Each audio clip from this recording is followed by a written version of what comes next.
Hizi ndo sababu ambazo zinapelekea watu wengi kung'atwa na mbwa wao. Make sure umenifollow, pia umeshare video hii kwa unapenda mbwa, tuendelee kujifunza kuhusu mbwa.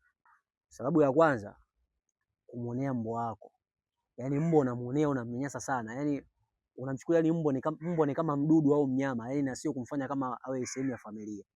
Sababu ya pili, kumpiga mbwa wako. Yaani mbwa akikosea kitu unampiga. Mbwa hapigwi, mbwa anafundishwa.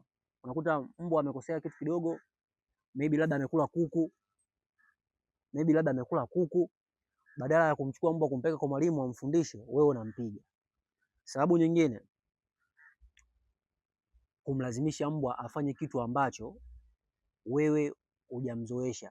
Yaani unataka kumpa mbwa komandi ambayo mbwa haijui. Mbwa wako ana mafunzo lakini unataka mbwa wako areact kama ana mafunzo. Unamwambia mbwa sit, stand up, go inside, wakati mbwa vitu hivyo hujamfundisha.